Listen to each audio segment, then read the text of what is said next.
while we get the panelists seated, I'm excited to be here for the leadership panel on financing developers' costs. I think we've talked about around this a lot today, and here we've got a distinguished panel to really look at what is the issue. Is it money? Is it risk appetite? Is it the skill set?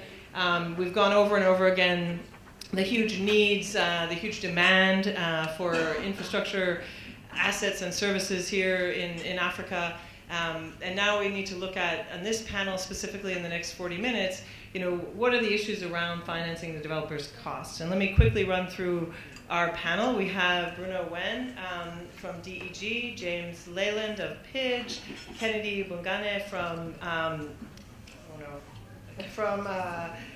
Pembani Remgro, Solomon Asamoah from the African Development Bank, and Moshe from DBSA. And so I want to just jump right in. First of all, I guess I should tell you, I'm Karin Finkelston from IFC. I'm IFC's Vice President for Partnerships. Until October 1, I ran Asia Pacific for IFC. And part of my role in partnerships is really to look at partnering with all the people on the panel and all of you in the room. And most importantly, and I guess I should give a disclaimer, because IFC has our own project development co-funding facility, as we've heard earlier today from Alain and his colleagues, InfraVentures, but really trying to look at how can we open up these sectors and create a bigger pipeline of bankable assets in Africa in infrastructure. So is there a way that we can look at de-risking the upstream part of this project development? Is there a way to bring in some of the private capital, to bring in some of the pension insurance money, which is even tough to get in on the back end? But would there be a way for DFIs and others to play a role de-risking some of this upstream work so that we could get more money for a broader range of projects? Just throw it open.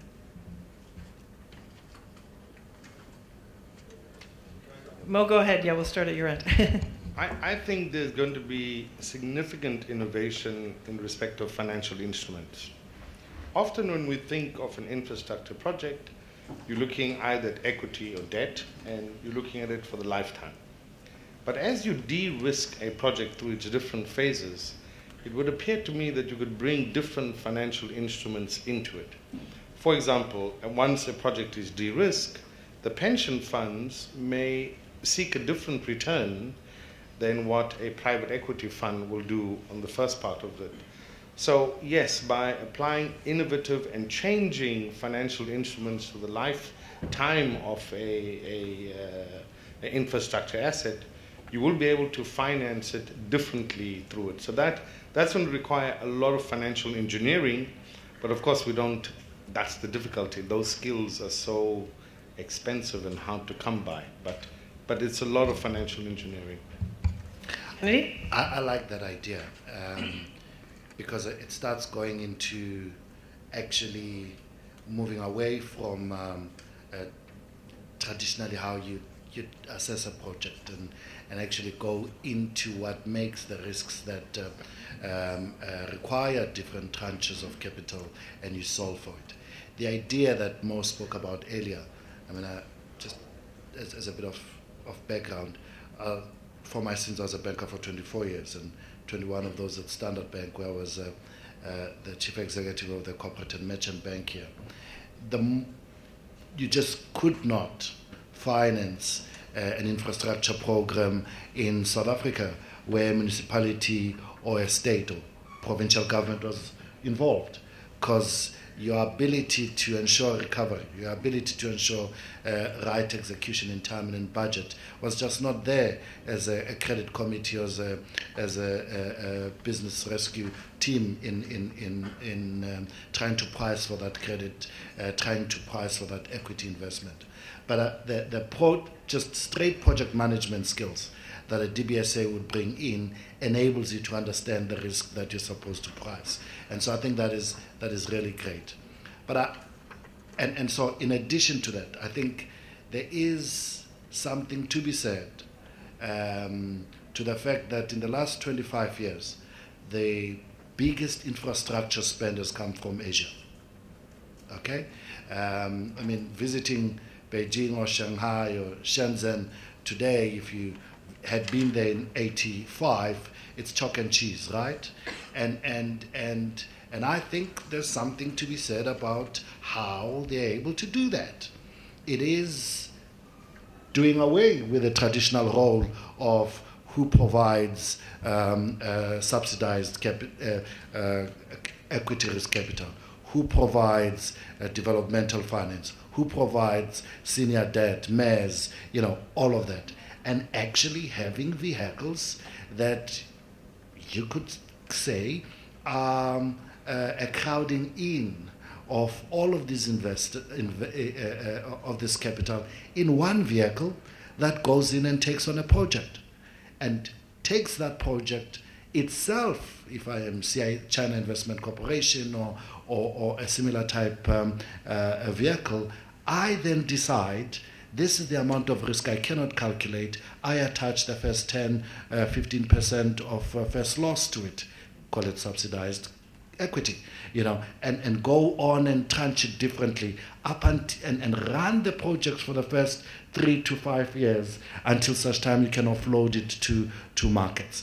That model, forgive the fact that it comes from a particular political system, but that model, I think, is what is missing, particularly for an area such as this continent that's got very big checks to write, and we do not have track record of executing projects on time, on budget.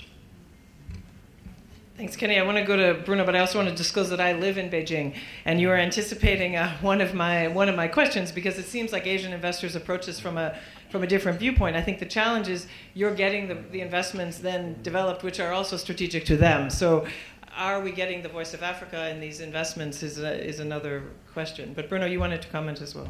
Because I like very much the idea of changing the role of DFIs so that we actually taking the larger risk when it comes to development of project and including the commissioning stage, and then trying to take other institutional investors on board. But it's not easy to do that, because especially in the context of Africa, because the perception of institutional investors to Africa is rather negative. And so first of all, you have to portray that Africa is a continent of opportunities and that it's worthwhile to invest in Africa, because if you look at the chances risk profile, that it's profitable to invest in Africa. That's the first issue, and that's an issue which is not that easy. If I remember that last year when there was one of these climate conferences in New York, there was a clear statement by the pension funds and by the institutional investors. They are exactly looking for this kind of project they would like to invest after commissioning, after we have, let me say, a rather stable cash flow with reasonable risk, that they are willing to do that.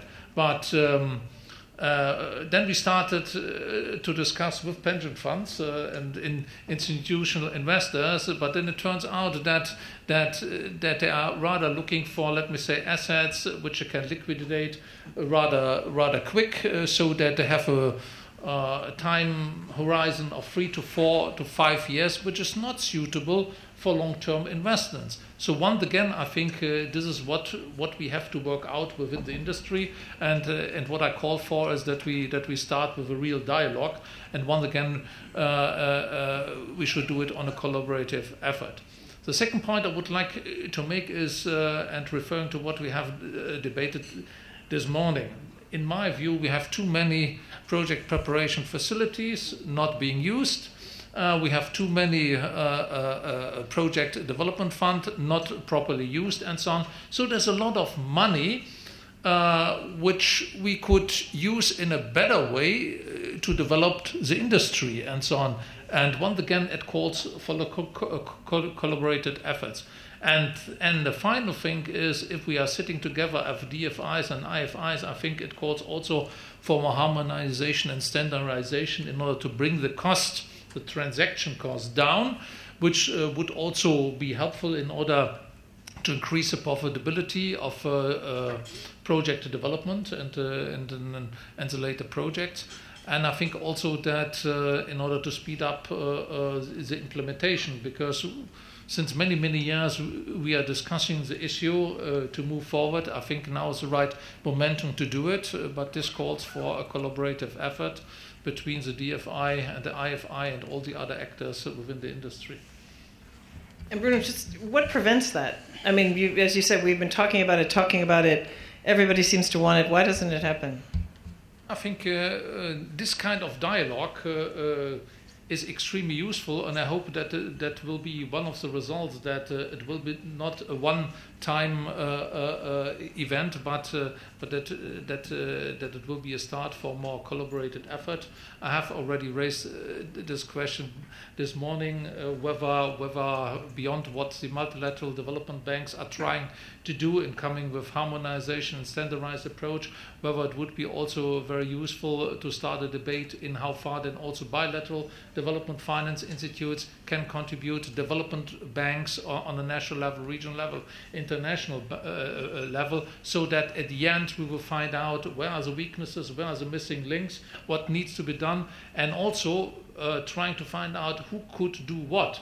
Because also amongst the DFIs, we still have DFIs who are not regulated, and they have access to huge amount of government funds, so they have different opportunities, sometimes also based, because they have these access to cheap government funds, they have also a different risk appetite, and so why not using them this kind of opportunities to start with early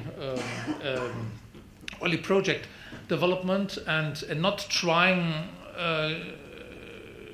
to change the business model of development finance institutes and development banks who do not have, based on their own regulation, this kind of risk appetite. So that's once again calls for more collaborated efforts. So collaborate, but then also diversify the approach based on the skill sets. James. Yeah, I think one of the realities of the situation that Bruno is talking about is that the donors and DFIs compete with each other. I mean, let's be honest. That's the reason why there are something like 70 project preparation facilities out there funded by donors that purport to do infrastructure project preparation. They're too small, they don't work together, their rules make it impossible for them to collaborate with each other. And I speak from experience, having managed PIOF, which is one of the World Bank's facilities, and now being in PIDGE. They simply cannot collaborate. And a first step would be, what Bruno is talking about, getting people together and discussing the issue.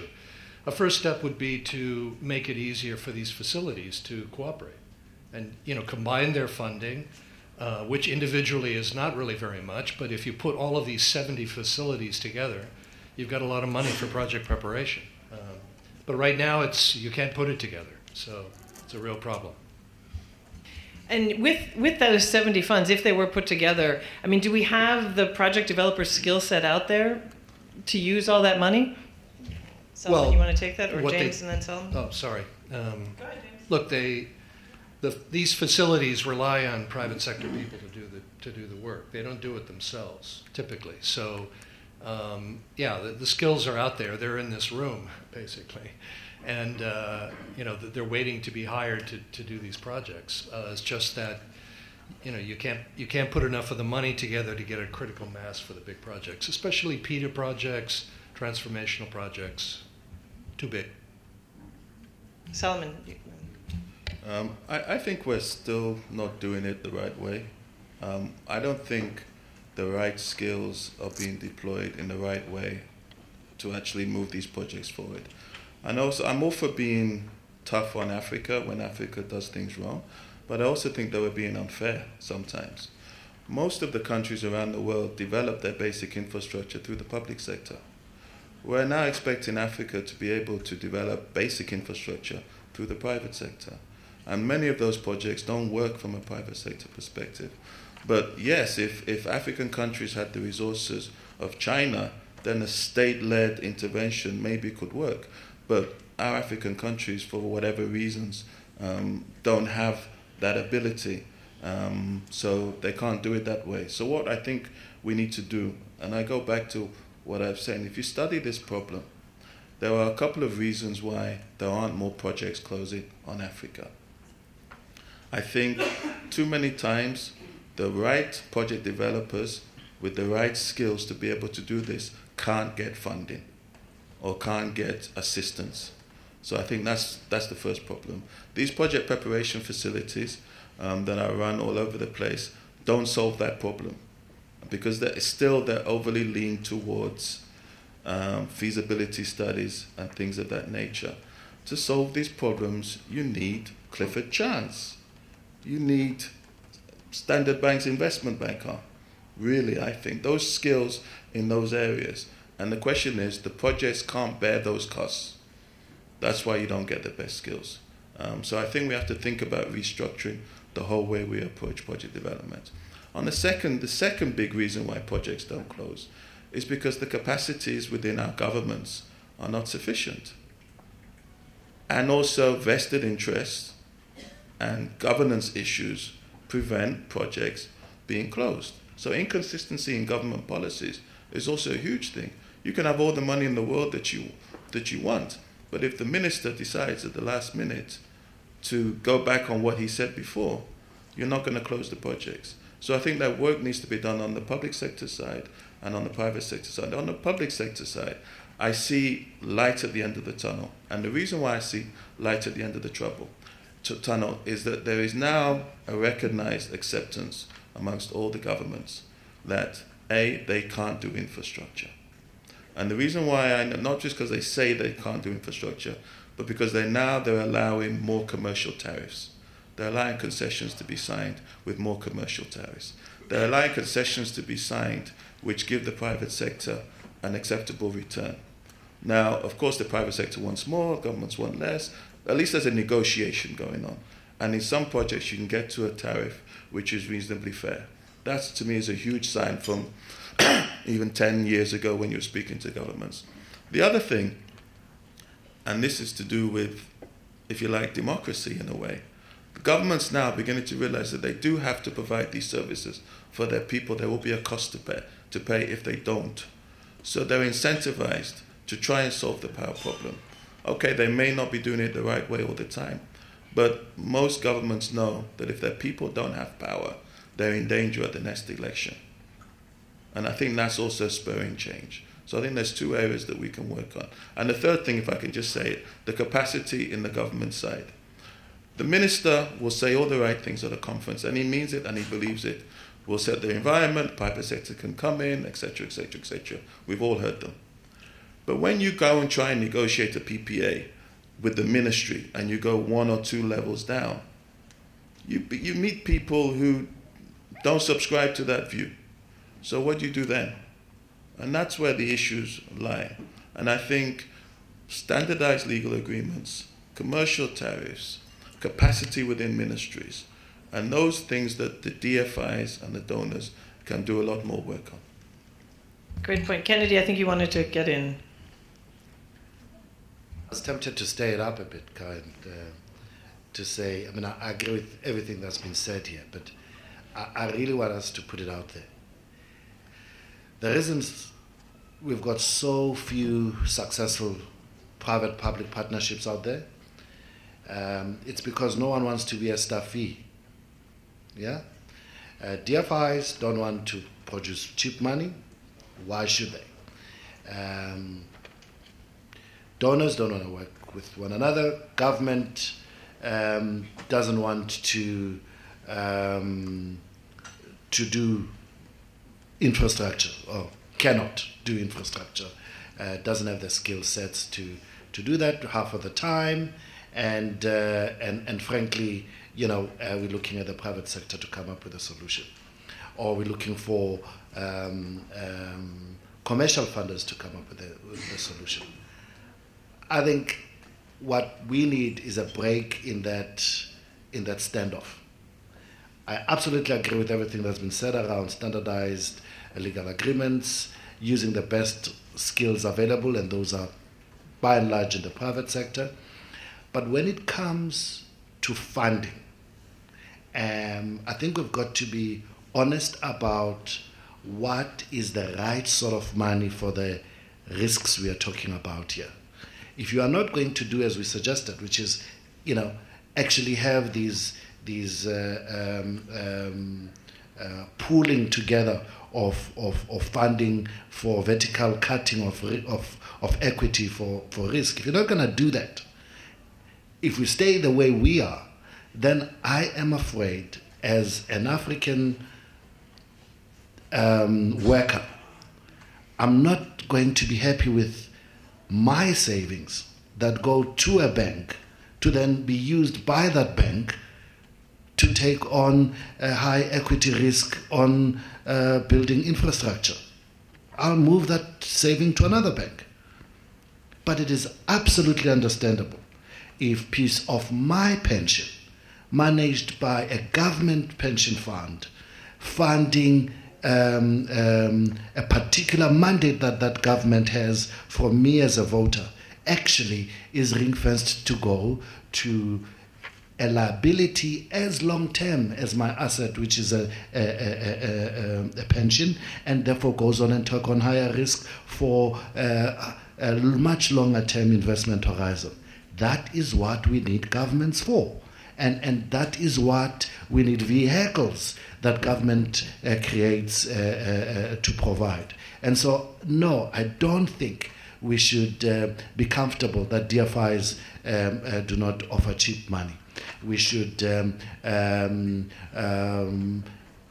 Bruno's call, raise our voices so that DFIs play in a developmental space, significantly nuanced from a commercial space. I think we should ask for our governments, whilst they cannot build infrastructure, they must fund it.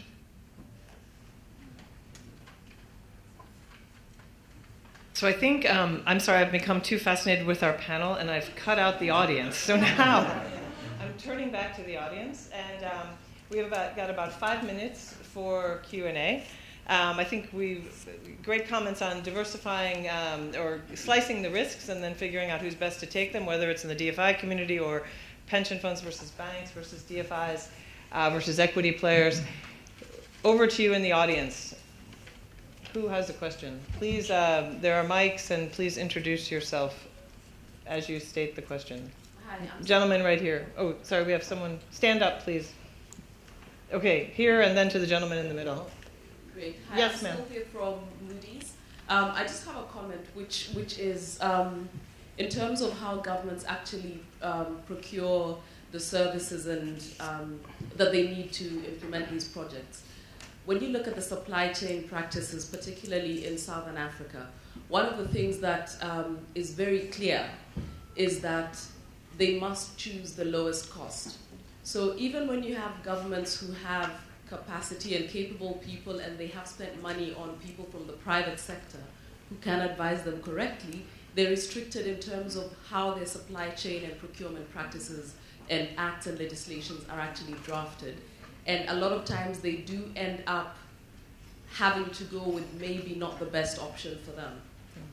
I think that's an interesting point, and comes back to what Solomon was saying around how do we better support governments to do the best thing, to get the best, attract the best talent and the best projects.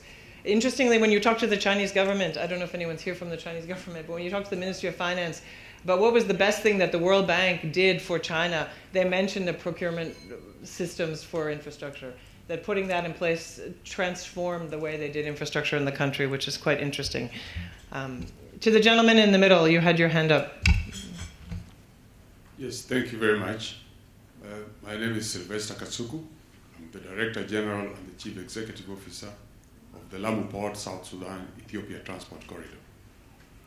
It is interesting that we are listening to a lot of encouraging discussions, that there are over 75 financing instruments for project preparations, and that are geared towards supporting private sector to look for investment opportunities in Africa.